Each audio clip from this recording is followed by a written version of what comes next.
Assalamualaikum warahmatullahi wabarakatuh. Perkenalkan kami perwakilan dari kelompok 4.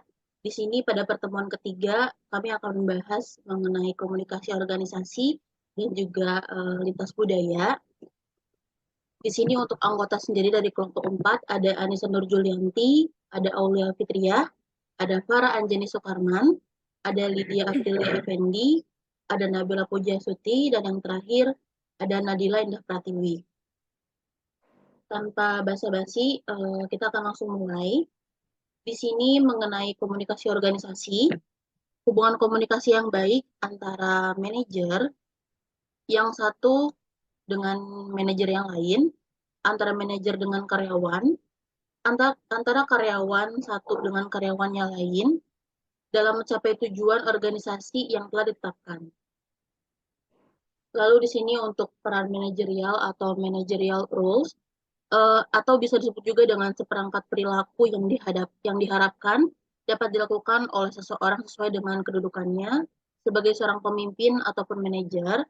Di sini ada beberapa kategori interpersonal rules, yaitu ada figurehead, leader, dan listen. Ada informational rules, yaitu monitor, disseminator, spokesperson. Lalu yang terakhir ada decisional rules, di antaranya ada entrepreneur, disturbance handle, resource allocator, dan yang terakhir negosiator. Lalu di sini untuk fungsi komunikasi organisasi sendiri, yang pertama komunikasi memungkinkan orang-orang untuk saling bertukar informasi. Komunikasi membantu menghubungkan sekelompok anggota dalam organisasi yang terpisah dari anggota lain. Lalu ada juga kegiatan pertukaran informasi, mencakup ada 8 poin. Yang pertama, menentukan tujuan, membuat dan melaksanakan keputusan. Yang ketiga ada mengukur prestasi kerja. Yang keempat ada merekrut dan juga mengembangkan staf. Ada pelayanan pelanggan, ada negosiasi dengan pemasok, ada juga memproduksi produk, dan yang terakhir berinteraksi dengan peraturan yang ada. Lalu untuk selanjutnya akan dijelaskan oleh Nadila. Baik, di sini saya akan menjelaskan mengenai pola komunikasi. Yang pertama ada komunikasi dari atas ke bawah atau top down atau downward. Yaitu merupakan pesan yang dikirim dari tingkat hierarki yang lebih tinggi, ketinggian yang lebih rendah, komunikasi yang mengalir ke bawah dari manajer ke para karyawan.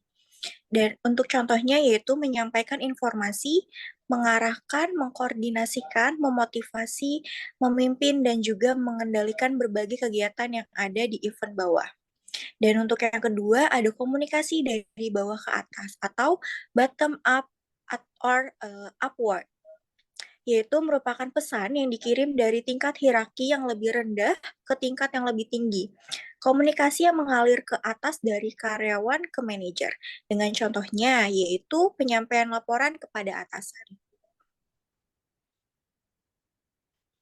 Dan yang ketiga, ada komunikasi horizontal atau lateral, yaitu komunikasi yang terjadi antara bagian-bagian yang memiliki posisi sejajar atau sederajat dalam suatu organisasi. Komunikasi yang terjadi antara semua karyawan ditingkatkan organisasi yang sama. Contohnya, melakukan persuasi atau mempengaruhi dan memberikan informasi kepada bagian atau departemen yang memiliki kedudukan yang sejajar. Lalu yang keempat, ada komunikasi diagonal. Komunikasi diagonal adalah komunikasi yang melibatkan antara dua tingkat atau level organisasi yang berbeda. Komunikasi yang memotong bidang kerja dan tingkat organisasi. Dengan contoh, komunikasi formal antara manajer pemasaran dengan bagian produksi, antara manajer produksi dengan bagian promosi.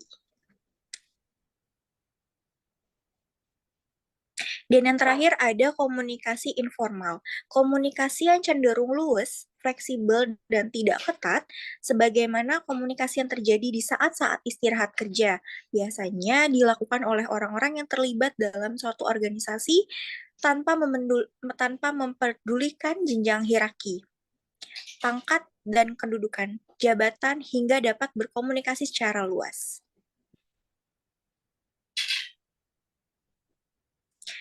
Dan di sini untuk mengelola komunikasi organisasi, yang pertama ada penanganan pesan-pesan rutin. Contohnya, mengurangi jumlah pesanan, instruksi yang jelas, mendelegasikan tanggung jawab, dan melatih petugas. Dan yang kedua, penanganan krisis komunikasi. Yang pertama, siapkan tim yang cekatan dalam menangani krisis. Terus usahakan agar manajemen puncak segera bertindak pada saat krisis terjadi. Ciptakan sebuah pusat informasi sebagai representasi perusahaan yang dilengkapi dengan berbagai peralatan komunikasi. Dan yang terakhir, ceritakan suatu kejadian menyeluruh, terbuka, dan jujur. Jika memang ada yang salah, segera mohon maaf dan mengakui kesalahan. Tunjukkan keseriusan perusahaan bukan dalam pernyataan tetapi juga dalam tindakan nyata. Baik, terima kasih Nadila. Untuk selanjutnya akan dijelaskan oleh Aulia. Untuk Aulia dipersilahkan. Baik, saya akan menjelaskan tentang bentuk komunikasi organisasi. Yang pertama, terdapat rapat. Rapat merupakan tempat komunikasi utama yang dapat dilaksanakan di ruang konferensi informal atau melalui internet sebagai rapat virtual. Untuk membuat rapat lebih produktif, ada 4 tugas persiapan. Yang pertama, putuskan tujuan rapat. Yang kedua, pilih partisipasi yang ingin ikut rapat. Yang ketiga, pilih waktu dan fasilitas. Dan yang terakhir, tetapkan agenda. Yang kedua, dalam memimpin dan berpartisipasi dalam rapat. Setiap orang mempunyai tanggung jawab yang sama untuk melaksanakan rapat dengan sukses. Agar rapat tetap pada jalurnya, yang pertama, ikuti aturan yang disepakati. Kedua, mendorong partisipasi. Ketiga, berpartisipasi secara aktif. Dan yang terakhir, menutup dengan efektif. Berikutnya, yang ketiga, ada memperbaiki keterampilan mendengar. Mendengar yang efektif dapat memperkuat hubungan organisasional, meningkatkan pengiriman produk, menyiapkan organisasi akan peluang-peluang inovasi, dan memungkinkan organisasi untuk mengelola tumbuhnya aneka ragam dalam angkatan kerja dan para pelanggan yang dilayani perusahaan. Yang pertama yaitu mendengarkan isi, berikutnya mendengarkan dengan kritis, ketiga mendengarkan empati menerima, yang keempat menginterpretasikan, yang kelima mengingat, keenam mengevaluasi, dan terakhir merespon.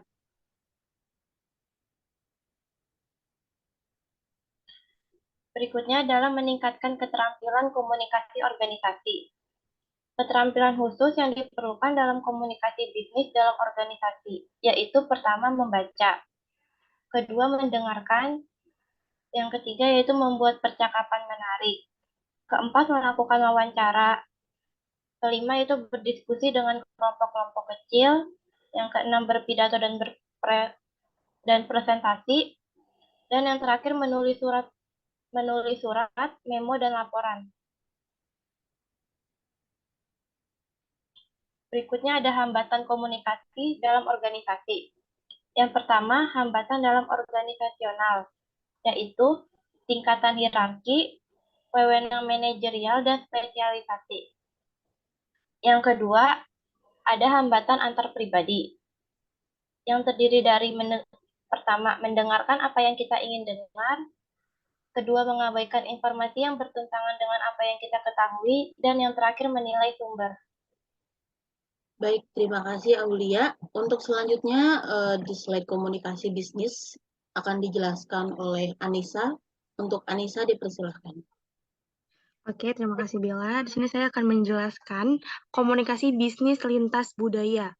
Budaya ini didefinisikan sebagai yang pertama, sekumpulan pengalaman hidup yang ada di dalam masyarakat mereka sendiri. Contohnya ada Lehman, Hemstreet, dan Betty. Terus ada sistem sharing atas simbol-simbol, kepercayaan, sikap, nilai-nilai, harapan, dan norma-norma untuk berperilaku. Lalu di sini ada pemrograman kolektif atas pikiran yang membedakan anggota-anggota suatu kategori orang dari kategori lainnya menurut Hofstede. Lalu ada tipikal karakteristik perilaku dalam suatu kelompok. Ini menurut Morphy dan Hildebrand. Lalu yang terakhir ada seperangkat nilai-nilai inti, kepercayaan standar, pengetahuan, moral, hukum, dan perilaku yang disampaikan oleh individu-individu dan masyarakat yang menentukan bagaimana seseorang bertindak, berperasaan, dan memandang dirinya serta orang lain menurut Mitchell. Di sini ada komponen budaya. Yang pertama, budaya material terdiri dari teknologi dan ekonomi. Teknologi mencakup teknik atau cara yang digunakan untuk mengubah atau membentuk material menjadi suatu produk yang dapat berguna bagi masyarakat. Sedangkan ekonomi, suatu cara orang menggunakan segala kemampuannya untuk menghasilkan sesuatu yang bermanfaat bagi dirinya maupun orang lain, termasuk kegiatan menghasilkan barang dan jasa, distribusi, dan konsumsi. Di sini juga ada organisasi sosial. Suatu lembaga yang berkaitan dengan cara bagaimana seseorang berhubungan dengan orang lain, mengorganisasikan kegiatan mereka untuk dapat hidup secara harmonis dengan yang lain, dan mengajar perilaku yang dapat diterima oleh generasi berikutnya. Yang ketiga ada sistem kepercayaan atau keyakinan. Sesuatu yang dianut oleh sesuatu masyarakat akan berpengaruh terhadap sistem sosial yang ada di masyarakat tersebut. Yang keempat ada estetika, berkaitan dengan seni, dongeng, hikayat, musik, drama, dan tari-tarian. Lalu nilai-nilai estetika yang ditunjukkan masyarakat dalam berbagai peran tentunya perlu dipahami secara benar agar pesan yang disampaikan mencapai sasaran yang efektif. Yang kelima ada bahasa, cara yang digunakan seseorang dalam mengungkapkan sesuatu melalui simbol-simbol tertentu kepada orang lain. Baik, terima kasih Anissa. Untuk slide selanjutnya akan dijelaskan oleh Farah. Untuk Farah dipersilahkan. Oke, baik. Materi selanjutnya adalah tingkatan budaya.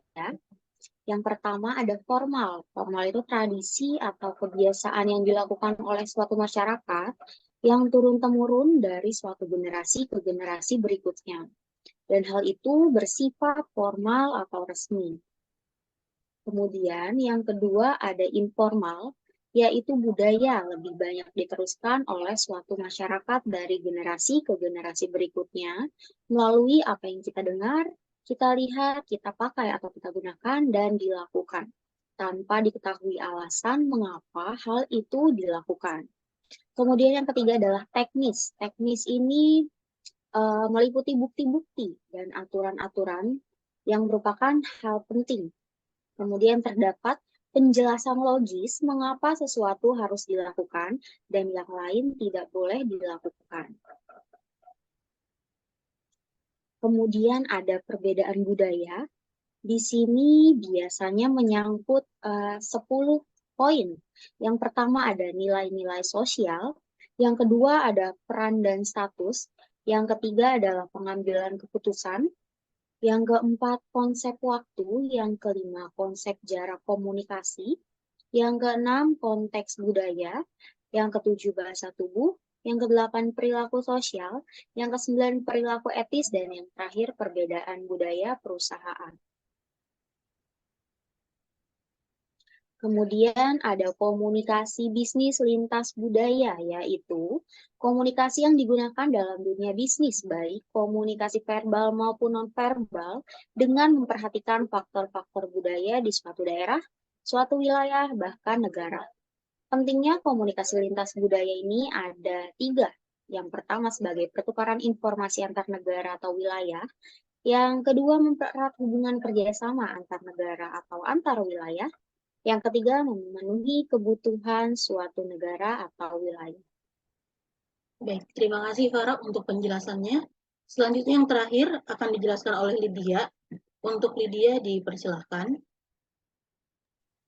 Terima kasih Bella. Baik, saya akan menjelaskan tentang keterampilan berkomunikasi antar budaya.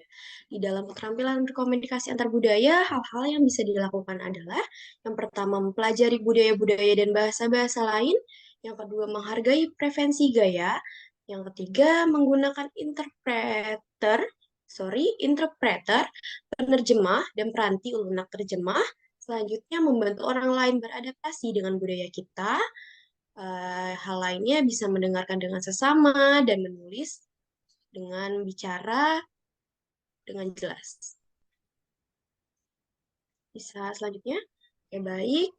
Pada selanjutnya, saya akan menjelaskan tentang komunikasi dengan orang berbudaya asing. Contoh komunikasi lintas budaya di beberapa negara di antara lainnya, pertama di Spanyol, orang berjabat tangan paling lama antara 5 sampai 7 ayunan. Melepas jabat tangan segera dapat diartikan sebagai suatu bentuk penolakan. Di lain negara, di Prancis, orang berjabat tangan cukup dengan sekali ayunan atau gerakan. Selanjutnya, jangan memberi hadiah minum-minuman beralkohol di negara-negara Arab. Yang kita ketahui negara Arab adalah negara Muslim. Bisa di selanjutnya, Mbak Nabila? Selanjutnya di negara Pakistan dan negara-negara yang mayoritas berpenduduk Muslim, jangan heran kalau di sana, di Timur Tengah, suatu pertemuan bisnis mereka minta izin keluar untuk menunaikan ibadah sholat, karena setiap Muslim wajib ibadah sholat 5 waktu. Selanjutnya, kita atau Anda dianggap menghina tuan rumah jika Anda menolak tawaran makanan, minuman, atau setiap bentuk kebaikan di negara-negara Arab. Namun, Anda juga jangan cepat-cepat menerima segala bentuk tawaran tersebut. Kalau mau menolak suatu tawaran, tolaklah dengan cara yang sopan dan santun, menghargai tuan rumah. Selanjutnya, tekankan usia perusahaan Anda ketika berhubungan bisnis dengan perusahaan di Jerman, Belanda, dan Swiss, yang diharapkan bisa menguntungkan diri Anda sendiri. Baik, terima kasih. Sepertinya sudah selesai. Yang sudah kami sampaikan, saya akan kembalikan ke Nabila. Ya, baik, terima kasih untuk Mbak Lydia. Sekian untuk presentasi dari kelompok kami. Berikut penjelasan dari kelompok 4 mengenai materi yang sudah dijelaskan. Mohon maaf bila penyampaian materi ada yang kurang dimengerti ataupun pengucapannya yang salah, karena kami juga masih dalam tahap proses pembelajaran, dan jika ada yang ingin disampaikan ataupun saran, bisa langsung di kolom komentar. Jadi terima kasih. Kami ucapkan Assalamualaikum warahmatullahi wabarakatuh.